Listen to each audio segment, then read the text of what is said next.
No caso, né, obviamente, do Master, né, no âmbito do caso Master. Segundo o Gonê, a colaboração deve trazer elementos úteis às investigações e contribuir de forma efetiva para a descoberta de provas. Mas o material apresentado por Paulo Henrique Costa, na visão do Gonê, da PGR, não atende a esse requisito, classificando como uma proposta de reduzida utilidade e débil eficácia potencial. Bom, aí...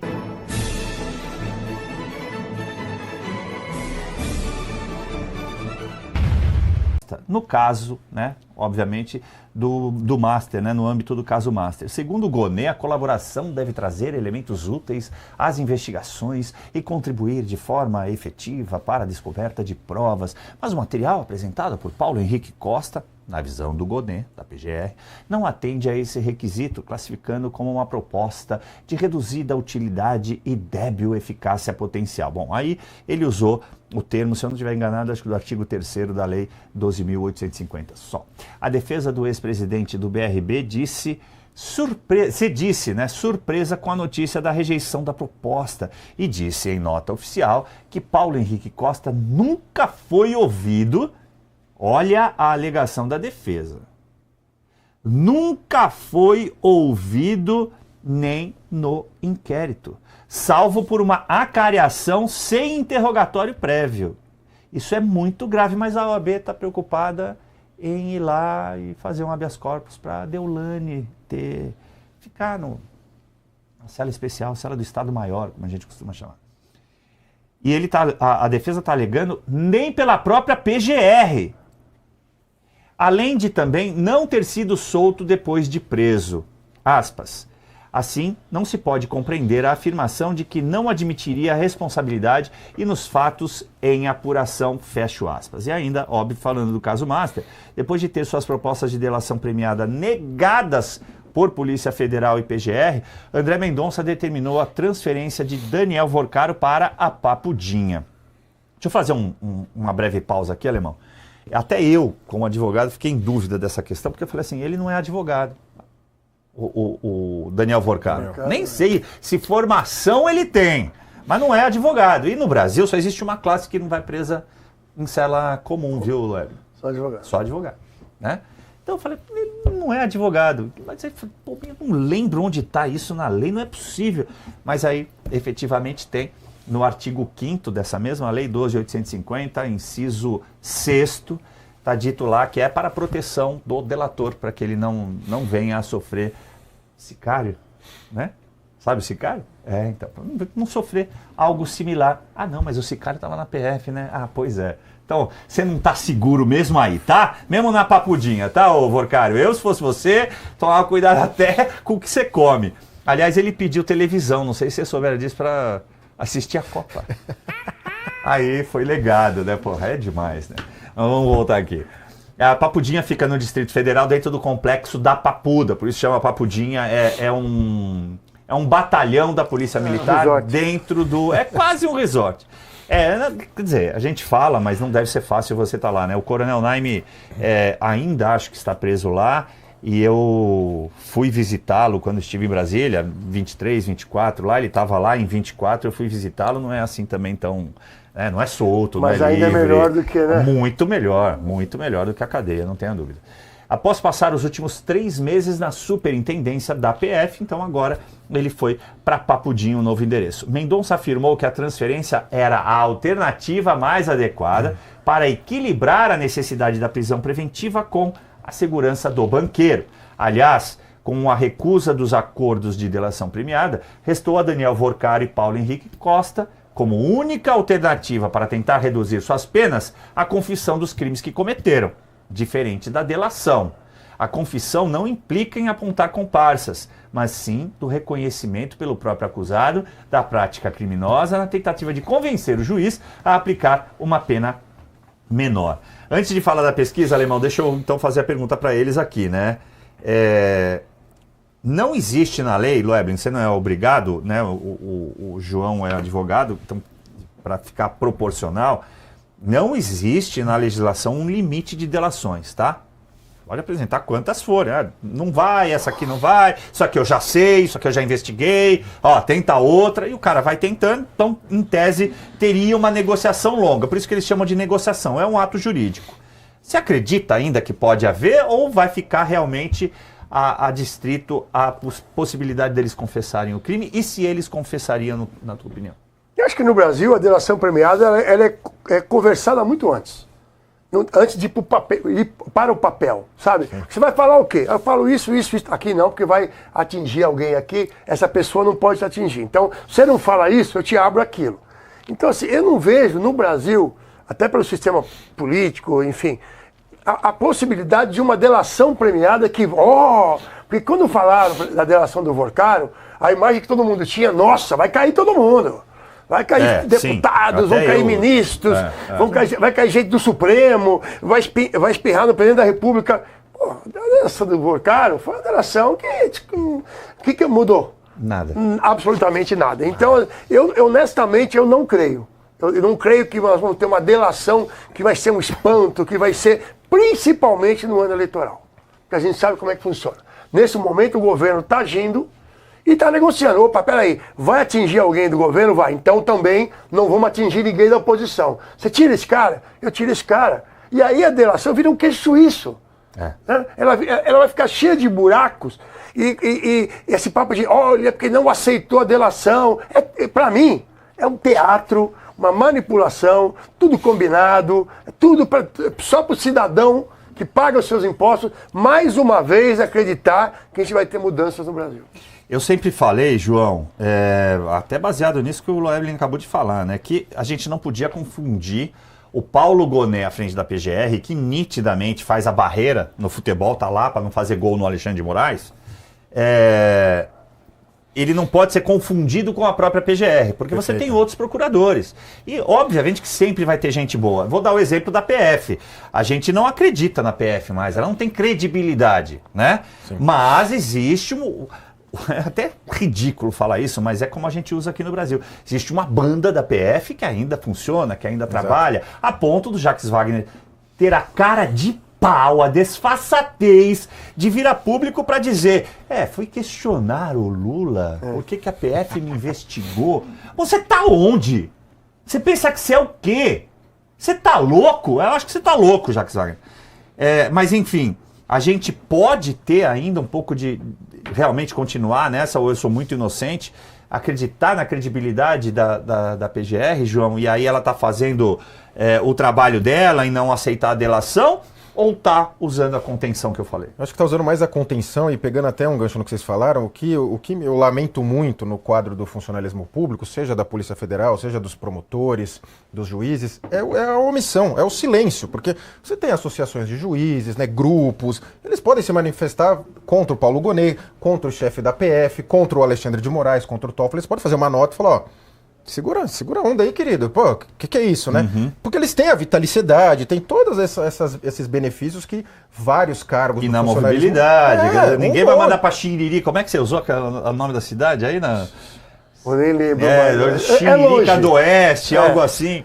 Não, pode até politicamente dar uma prejudicada no juiz ali, mas ele não vai perder o cargo, né? Não vai acontecer isso. Então um grupo de juízes poderia falar, STF, né? Segura a onda aí, queridos, mas não, há uma grande omissão. Eu também acho que a delação vai ficar para depois da eleição, se é que vai vir. Lembrando que não há uma obrigatoriedade de fazer uma delação, é uma possibilidade. Sim. E o André Mendonça chegou a mencionar num debate ali com o Gilmar Mendes, que ainda tinha muita coisa, muita investigação. Até não é a prova ideal a delação, né? A gente gosta da delação, acostumou-se com a delação por causa da Lava Jato, por conta de saber, né? De ver o próprio cara ali falar, eu corrompi aquele me pagou, aquele fez isso, aquele fez aquilo.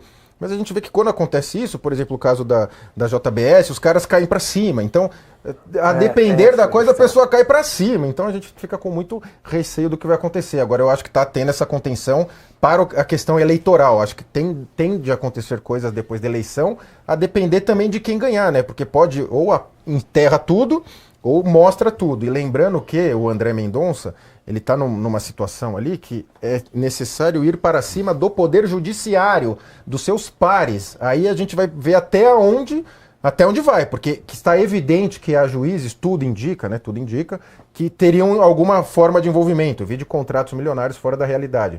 Então precisaria ir para cima dos seus pares. E o Poder Judiciário nunca sofreu essa espécie de accountability. É um poder assim meio alheio aos demais. Os outros poderes não fazem o contrapeso dele que diz a Constituição que deveriam fazer.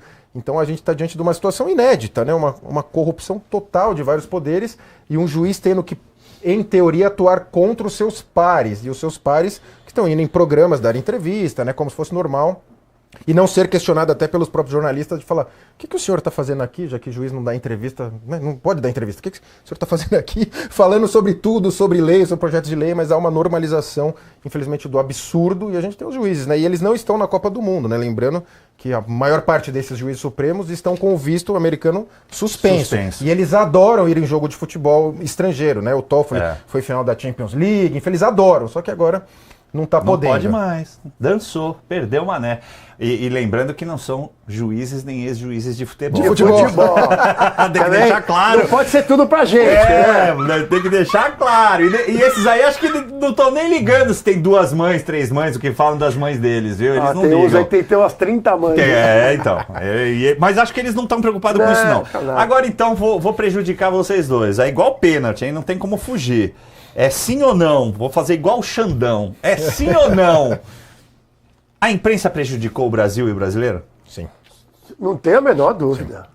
Mas eu não tenho a menor dúvida. Corajosos os dois meninos aqui. Corajosos, parte da imprensa segue aderente ainda, Isso, né? Tanto que a gente vê que uma parte da imprensa critica o Alexandre de Moraes, o Toffoli, neste caso do Master. Não dos presos políticos, não do 8 de janeiro, do golpe do algodão doce. É nesse caso especificamente. Então, há uma estranheza ali de é imprensa ou não é? E parte da imprensa até ontem tinha um lado, e agora que viu que a vaca está indo pro brejo, já começa a defender outro candidato, já fala do governo. Isso é muito perigoso, né? Porque eu entendo que o papel da imprensa, e é óbvio, né, falar isso, mas é a informação. Você pode até debater, como estamos fazendo aqui, mas eu acho que você não pode determinar uma coisa como certa, como errada, principalmente quando tiver tudo averiguado. Que aí é manipulação. Exatamente. E esse é o grande X da questão para a sociologia, né? Que é o estudo do fenômeno social, evidentemente. Né? Quando você determina, a imprensa determina o lado que ela está, primeiro, ela deixou de ser o quarto poder para se imiscuir com os 3 poderes, mais com o executivo, evidentemente. Mas quando ela foi considerada o quarto poder, é porque ela investigava o governo para trazer à tona a informação verdadeira.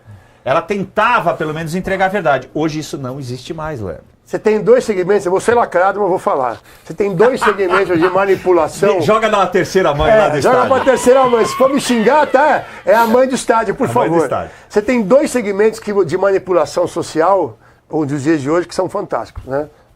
A própria imprensa e a religião.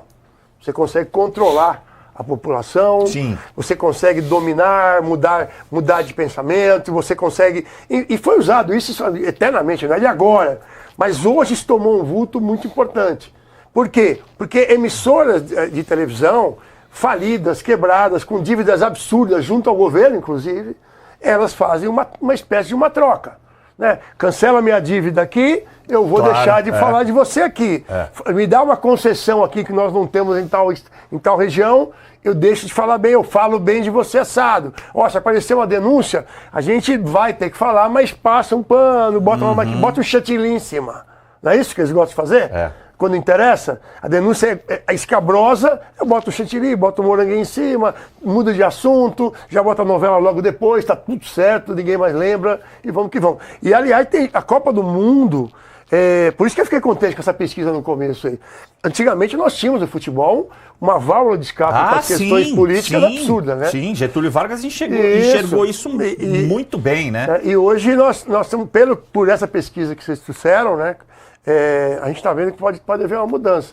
A Copa agora, para o governo, isso também é sociológico. Se o Brasil ganha a Copa, é muito bom para o governo, para quem está no governo. É muito bom. Não tenha dúvida, claro. Ele vai surfar na onda do Hexa. É aquele efeito... Ninguém fala do governo.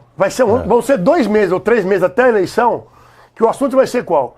campeão, aquela coisa de levar o time para subir a rampa, e não sei quem desce de skate, outro da cambalhota, e o povo vai passando. Aí você vai diminuir o tempo do povo entender o que vão ser as eleições de outubro.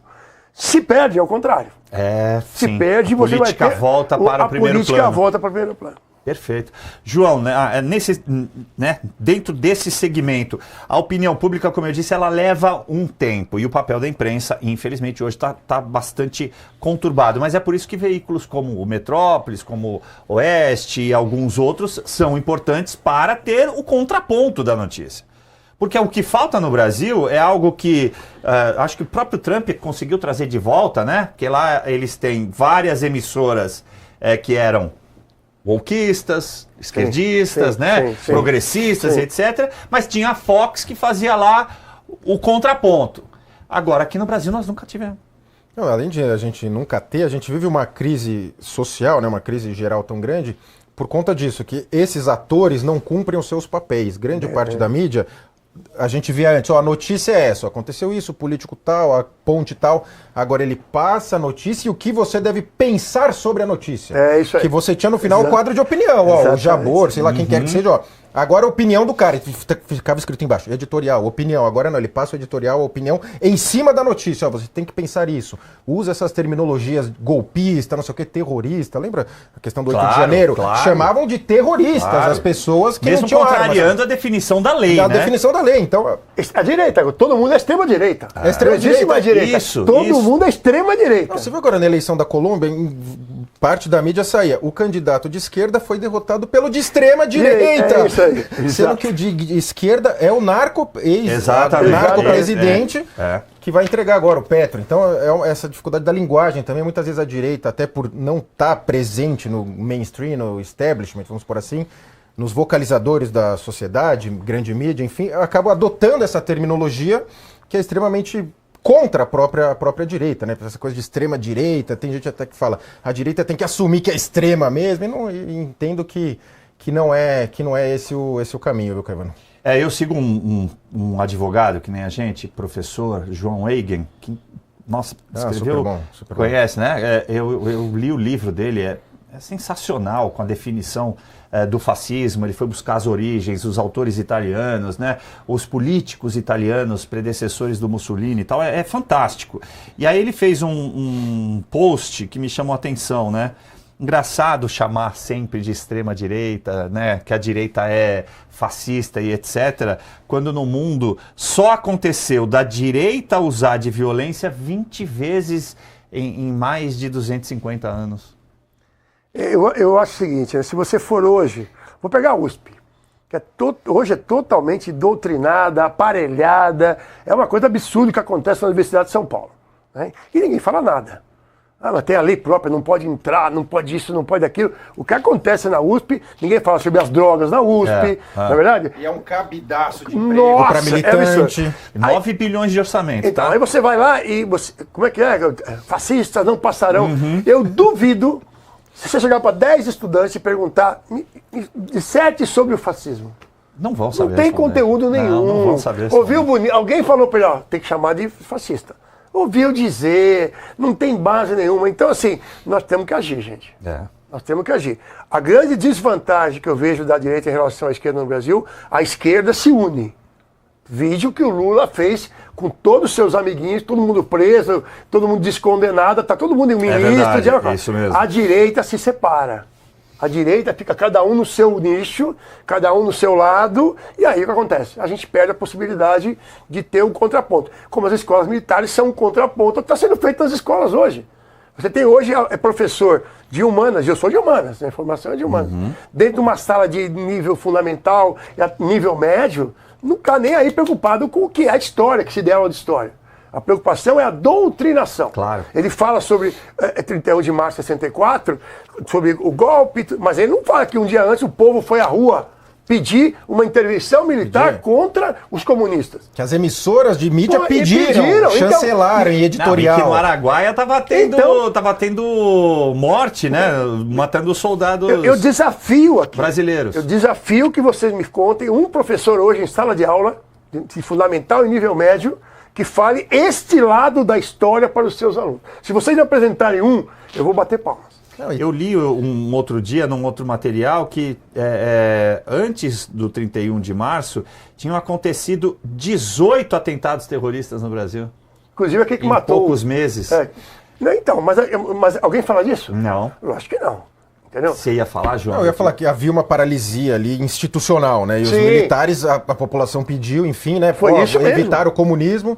Agora, esse negócio dos militares virou o espantalho da esquerda até hoje. Hoje. Eles falam disso até hoje. É isso. E claro, a gente repudia a tortura, mortes, Lógico, enfim. lógico. Mas foi a ditadura, o regime militar, que menos gente morreu e desapareceu. Sim. Comparar com a Argentina, Sim, com outros, ou com guerras sim. efetivas, sei lá, foi 1.500 pessoas, sendo que essa conta, ela pega desde 40, ela não é desde o golpe, do chamado contra a Revolução Militar, ou golpe militar, ela pega a conta antes, porque falou, já havia um ambiente institucional ruim e esses números surgiram da tal da Comissão da Verdade. Era menor o número. Eles pegaram todo mundo ali, grande parte falou, ó, foi tanto, 1.000 e tanto, 1.500, eu não lembro o número, mas assim, é evidente que não deve ser feito. Vamos lamentar a esse gente lamenta muito. Lógico. Mas assim, não foi essa coisa que também se fala, né? Foi, morreu, que se responsabilize quem foi, mas assim, deu anistia, então... Acabou. Agora eles não querem anistia para uma senhora que entrou lá no Congresso, mas quer dar anistia para guerrilheiro que sequestrou embaixador. Deu anistia para guerrilheiro que sequestrou embaixador. Ladrão de banco. O traficante saiu agora. Exatamente. Não, traficante. Esse número 20 que eu trouxe para vocês aqui, que o João Eigen trouxe, né? Eu achei muito interessante, porque se você pegar eu não lembro o primeiro nome dele, mas o Uribe, que foi aqui na Colômbia, né? Que foi assassinado. Você tem o Charlie Kirk nos Estados Unidos, você teve o atentado contra Trump e você teve o atentado em 18 contra Bolsonaro. Só aí são 4. Mas óbvio que nesse meio tempo aconteceram outros.